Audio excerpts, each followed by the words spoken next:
Hello dear students, welcome to all at Meenakshi e tutor. Dear student, आज का हमारा topic रहेगा normative theory of teaching.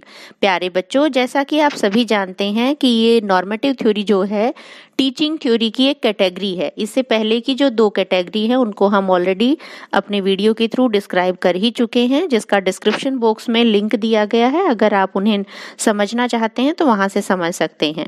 Normative theory of teaching, शुरुआत करते हैं कंसेप्ट की। सबसे पहले अगर हम टीचिंग लर्निंग प्रोसेस को समझें तो टीचिंग लर्निंग जो प्रोसेस है वो जीवन से मृत्यु तक चलता रहता है। लेकिन अगर हम उसमें कुछ फॉर्मल स्टेजेस की बात करते हैं तो वो स्कूल से शुरू होता है, और स्कूल में टीचर और स्टूडेंट दो वेरिएबल्स जो हैं वो मेन है। तो यहाँ पे टीचर को स्टूडेंट को इफेक्ट करना है, इट मीन्स उसकी पर्सनैलिटी को डेवलप करना है, उसे एक ह्यूमन नेचर में जो बहुत सारी कमियां हैं उन कमियों को डायग्नोज करना है, और वो भी एक पॉजिटिव तरीके से। तो वो पॉजिटिव तरीके से मोल्ड कैसे कर सकता है स्टूडेंट को, एक अच्छा व्यक्तित्व का निर्माण कैसे कर सकता है जब वो कुछ प्रिंसिपल्स को, कुछ रूल रेगुलेशन को खुद फॉलो करे। तो यहाँ जो टीचिंग थ्योरीज हैं हमें वो थ्योरी क्या करती हैं, हमें पर्टिकुलर नॉर्म्स सिखाती हैं। और ये थ्योरी भी इसके नाम से स्पष्ट पता लग रहा है, नॉर्मेटिव थ्योरी, इट मीन्स शिक्षण का मानक सिद्धांत। यहाँ शिक्षा के मानक से क्या अभिप्राय है? शिक्षा के मानकों से अभिप्राय है शिक्षा के कुछ रूल रेगुलेशंस, अर्थात हम जब भी कुछ सीखना चाहते हैं तो हमें कुछ सावधानियों को ध्यान में रखना होता है। जैसे जब आप गाड़ी चलाना सीखते हैं तो उस सीखने के दौरान कुछ रूल रेगुलेशन फॉलो करते हैं कि आपको कब किस सिचुएशन को कैसे हैंडल करना है।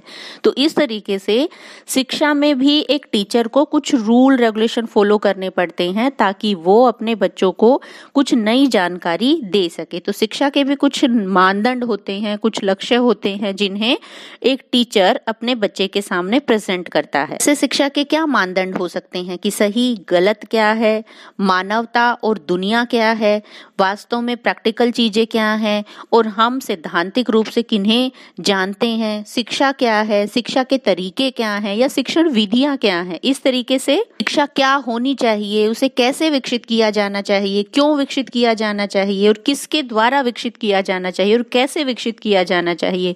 तो बहुत सारे क्वेश्चन हमारे मन में होते हैं शिक्षा को लेके कि कहाँ, कब, कैसे, किस लिए।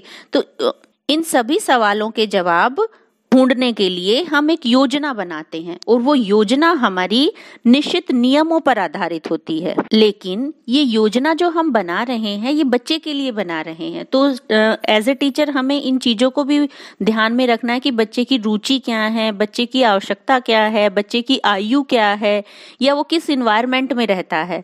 अगर आपने सर्कस के शेर को देखा हो तो सर्कस के शेर को ट्रेनिंग देने के लिए उसकी पिटाई की जाती है, डंडे के बल पर उसको सिखाया जाता है। लेकिन हम यहाँ ह्यूमन नेचर की बात कर रहे हैं, बच्चे की बात कर रहे हैं जिसे खुद ही अपने आप को अपडेट भी करना है और हमें उसे डायरेक्शन भी देनी है, और वो भी पॉजिटिव डायरेक्शन। तो यहाँ पे जब हम प्रिंसिपल्स को डिजाइन करने की बात करते हैं तो ऑटोमेटिकली एक सोल्ड यानी कि कठोर स्ट्रक्चर हमारे दिमाग में आता है। लेकिन हम यहाँ बच्चे के अकॉर्डिंग उसको डिजाइन करना चाहते हैं, उन प्रिंसिपल्स को बच्चे के अकॉर्डिंग फ्लेक्सिबल बनाना चाहते हैं। तो हमें किन किन नॉर्म्स को ध्यान में रखना है, किन किन मानकों को ध्यान में रखना है, यही हमारे साथ जो नॉर्मेटिव थ्योरी है उसका यही चर्चा का विषय है। तो शिक्षण का मानक सिद्धांत का मतलब क्या हुआ यहाँ पे, जिसमें हम मनोविज्ञान का सहारा लेते हुए बच्चों की चेतना को समझते हुए शिक्षा के मानदंड, लक्ष्य और मानक प्रदान करते हैं। प्यारे बच्चों, अब इसकी सब कैटेगरी की बात करते हैं। जैसे आप इमेज में देख पा रहे हैं इसकी 4 सब कैटेगरी हैं। The cognitive theory of teaching, second है theory of teacher behaviour, and third है the psychological theory of teaching, and last part है जर्नल थ्योरी ऑफ टीचिंग। हमारी फर्स्ट सब कैटेगरी है कॉग्निटिव डेवलपमेंट यानी कि संज्ञानात्मक विकास। अब संज्ञानात्मक विकास की अगर हम शाब्दिक संरचना समझे तो संज्ञान क्या है, जानना, समझना। तो बच्चे के विकास की जो प्रक्रिया है उसको हम कैसे समझें, उसको कैसे जाने, या बच्चा अपने विकास में कैसे अपने चीजों को समझता है, कैसे उसके विकास का दायरा बढ़ता है, कैसे वो चीजों के बारे में जानता है। तो यहाँ पे अगर हम कॉग्निटिव डेवलपमेंट को समझें तो इसकी थ्योरी जो है वैसे तो इसकी भी एक पर्टिकुलर वीडियो तैयार की गई है जो आप डिस्क्रिप्शन बॉक्स में देख सकते हैं कि प्याजे और ब्रूनर की जो कॉग्निटिव डेवलपमेंट स्टेज हैं वो अलग अलग कैसे हैं। लेकिन यहाँ हम थोड़ा सा ब्रीफ में डिस्क्राइब करते हैं। प्याजे का जो सिद्धांत है उसके अकॉर्डिंग विकास की 4 प्रक्रियाएं हैं, जैसे sensory motor stage, pre operational stage, concrete operational stage और फॉर्मल ऑपरेशनल स्टेज। तो इस स्टेज के अकॉर्डिंग बच्चा सीखता है और उसकी सीखने की गति भी अलग अलग होती है। सभी साइकोलॉजिस्ट ने अपने अपने अकॉर्डिंग इसको डिफाइन किया है कि बच्चे की जानने और समझने की प्रक्रिया में किन किन स्टेज से बच्चा होकर गुजरता है। यहाँ हम सेकंड जो एग्जाम्पल दें वो है ब्रूनर का। उन्होंने कॉग्निटिव डेवलपमेंट के बारे में क्या कहा है कि बच्चे के 3 स्टेजेस होते हैं जिसमें के माध्यम से वो सीखता है। इसकी भी अगर आप डिटेल जानना चाहते हैं तो आप लिंक ओपन करके इसकी डिटेल समझ सकते हैं।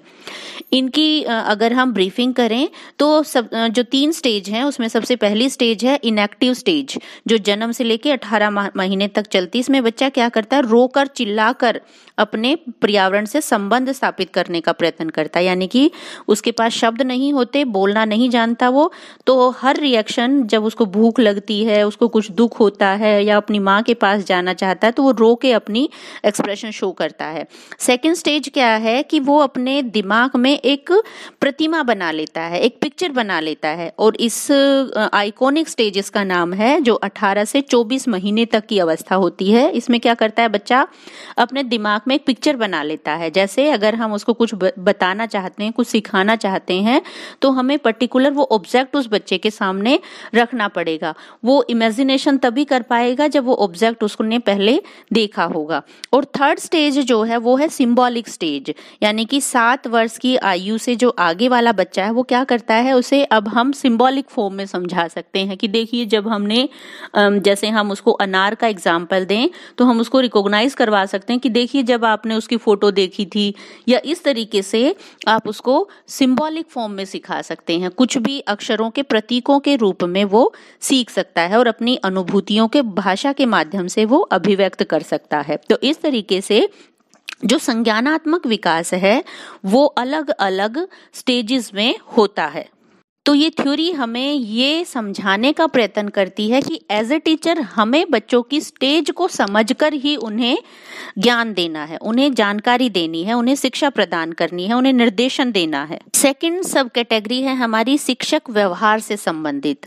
तो यहाँ जब एक टीचर ही रूड बिहेवियर करेगा बच्चों के साथ, उनकी फीलिंग्स को नहीं समझेगा, उनके इमोशन को हर्ट करेगा, तो कहीं ना कहीं टीचर और स्टूडेंट के बीच में जो इमोशनल कनेक्शन होता है, जिसकी वजह से बच्चे उस पे विश्वास करते हैं, उसकी बातों को सुनते हैं, तो यहाँ पे टीचर बिहेवियर कैसा होना चाहिए, ये थ्योरी का संबंध इससे है, ताकि बच्चा सीखने को या सीखने की प्रक्रिया को सरल बना सके। तो बेसिकली यहाँ शिक्षक का जो व्यवहार है वो उसकी शाब्दिक और अशाब्दिक इंटरेक्शन से है, यानी कि जो टीचर है उसका बोलने का तरीका कैसा है, या वो अशाब्दिक एक्सप्रेशन कैसे देता है, कि क्लासरूम में गतिविधियां कैसी हैं। यहाँ पे इन केस एक टीचर की पर्सनैलिटी ही अच्छी नहीं होगी, उसका बिहेवियर ही अच्छा नहीं होगा, तो ऑटोमेटिकली बच्चे उसे पसंद नहीं करेंगे और उसमें इंटरेस्ट नहीं लेंगे टॉपिक में। तो यहाँ पे एक टीचर का व्यवहार कैसा होना चाहिए ताकि सीखने की प्रक्रिया को सरल बनाया जा सके। जैसे एक छोटा सा एग्जाम्पल अगर हम लें, आप सभी को वही टीचर अच्छे लगते होंगे जिनका व्यवहार आपके साथ अच्छा था, पॉजिटिव था। तो यहाँ शिक्षक का व्यवहार कैसा होना चाहिए, ये नॉर्म्स हमारे लिए ये थ्योरी डिसाइड करती है। नेक्स्ट है हमारा शिक्षण का मनोवैज्ञानिक सिद्धांत। शिक्षण का मनोवैज्ञानिक सिद्धांत का मतलब क्या है, यहाँ टीचर और स्टूडेंट 2 वेरिएबल्स हैं, दोनों का मानसिक स्थिति से इसका संबंध है। यानी कि एक अध्यापक जो पढ़ा रहा है उसकी मानसिक स्थिति कैसी है, वो चीजों को किस ढंग से एक्सप्लेन कर रहा है, उसकी विजन जो है कितना क्लियर है, और बच्चे की मानसिक स्थिति कैसी है, इन दोनों से इसका संबंध है। जैसे अगर हम एक टीचर की बात करें तो उसको क्या करना होता है, टीचिंग के साथ साथ अपने काम को एनालाइज करना होता है कि कितना उसने टीच कर दिया है, कितना करवाना है, अनुशासन कैसे रखना है, कॉपी कैसे चेक करनी है, या यूनिट टेस्ट के लिए कैसे प्रिपेयर करना है बच्चों को, अदर एक्टिविटीज जो को करिकुलर एक्टिविटी उनका अरेंजमेंट कैसे करना है, तो एक पर्टिकुलर स्ट्रेटजी कैसे तैयार करनी है, इसके लिए उसका खुद का मानसिक संतुलन कैसा है, क्या वो चीजों को बहुत अच्छे से मोल्ड कर लेता है या स्थिति को गंभीर बना देता है, या परिस्थितियों के साथ वो समायोजन नहीं कर पाता, ठीक तरह से पॉलिसी नहीं बना पाता, ठीक तरह से उसकी योजना नहीं होती, क्या वो सही तरीके से प्लान नहीं कर पाता, क्या सिलेबस सही तरीके से कवर अप नहीं करवा पाता। तो इस तरीके से अगर एक अध्यापक की मनोस्थिति ठीक है, वो ठीक ढंग से फैसला ले पा रहा है, तो वो बच्चों को अच्छी तरीके से आगे बढ़ा सकता है, उसकी पर्सनैलिटी को डेवलप कर सकता है। सेम सिचुएशन, बच्चा भी जब तक लॉजिकली एनालाइज नहीं कर रहा है, चीजों को नहीं समझ पा रहा है, उसकी मानसिक स्थिति ठीक नहीं है, वो कैच नहीं कर पा रहा है, तो हमें एज ए टीचर बच्चे के मन को समझना है, ताकि हम अपना जो योजना है उनका निर्धारण बच्चे के मन के अनुसार कर सके। तो मनोविज्ञान का संबंध किससे है? शिक्षक के मन से और स्टूडेंट के मन से, यानी कि उनकी मानसिक स्थिति से, ताकि वो, अगर उनकी मानसिक स्थिति अच्छी है तो वो अपना सही तरीके से योजना का निर्धारण कर सकेंगे और चीजों को समझ सकेंगे। और लास्ट कैटेगरी है हमारी शिक्षण का सामान्य सिद्धांत। शिक्षण का सामान्य सिद्धांत का संबंध जो है वो है सामान्य गतिविधियों से। कई बार एज ए टीचर हम क्लासरूम में एंट्री करते हैं तो ऐसी प्रॉब्लम हमारे सामने होती है जो हम नहीं सोचते। हम सिद्धांतिक रूप से योजना बनाते हैं, लेकिन जब उसे प्रैक्टिकली अप्रूव करते हैं तो बहुत सारी प्रॉब्लम हमारे सामने होती है कि हम बच्चों को इस तरीके से टीच करेंगे, ये पढ़ाएंगे, ये प्रोजेक्ट देंगे। लेकिन कई बार सिचुएशन क्या होती है कि हम बच्चे को प्रोजेक्ट देते हैं, बच्चे ने उसको टाइमली पूरा नहीं किया, उस प्रोजेक्ट में हमारा बहुत टाइम लग गया। तो ये सामान्य सिद्धांत हमारी एज ए टीचर ऐसे हेल्प करता है कि जो अदर वेरिएबल्स हैं, अदर प्रॉब्लम आपके सामने आ रही हैं, उन प्रॉब्लम को आप कैसे सिस्टमेटिक तरीके से सॉल्व आउट करें। इट मीन्स इस थ्योरी का संबंध जो जनरल प्रॉब्लम्स क्रिएट होती हैं क्लासरूम में, टीचर और स्टूडेंट के सामने उन प्रॉब्लम का सॉल्यूशन हमें देता है। प्यारे बच्चों, मुझे उम्मीद है टॉपिक आपको आसान शब्दों में समझ में आ गया होगा। अगर आपकी कोई भी क्वेरी है तो कमेंट सेक्शन में आप राइट डाउन कर सकते हैं। Thank you.